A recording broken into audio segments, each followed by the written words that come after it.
Hey, it's Tuesday after Labor Day weekend. Hopefully you had a great long weekend doing whatever you do. It was a nice hot weekend.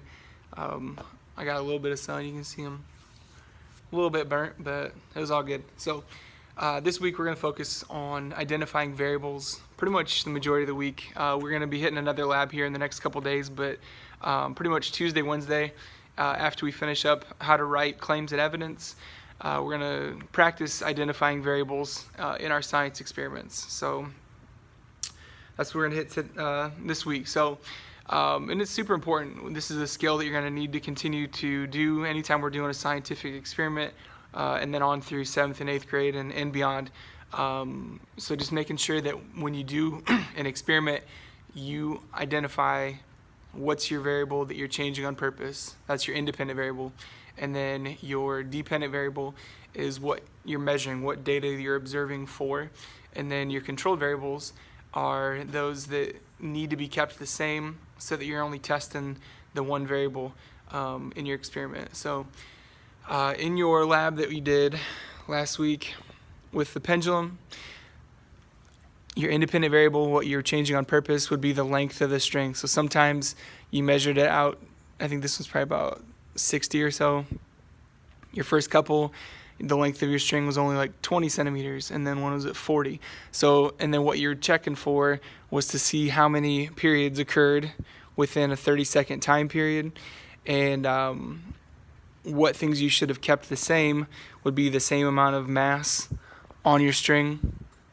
So how many washers you had hanging from the bottom should have been the same.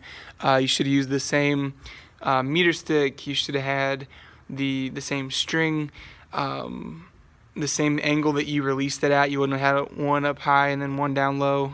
You wanted to have a consistent way of releasing, how you started the timer. All those things should have been the same, so that the only thing that you were changing on purpose would have been the length of the string of the pendulum, which would be your independent variable. So get used to seeing this diagram. Okay, this is a variables chart, and you're going to see this quite a bit this year. So the independent variable is what you're changing on purpose. It's also known as the manipulated variable. Okay, the dependent variable, one way I remember this, the D stands for data. It's what you are observing. It's what you're looking for.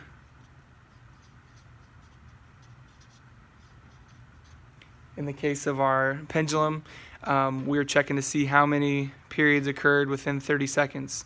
So that would be just, you'd write like number of periods in 30 seconds. Our independent variable, what we were changing on purpose, would be the length of string. And then the controlled variables, those are things that need to be kept the same.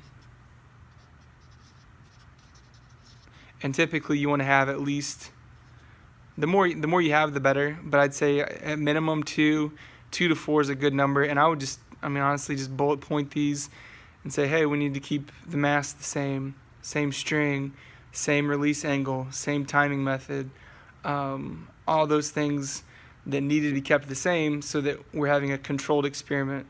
Okay.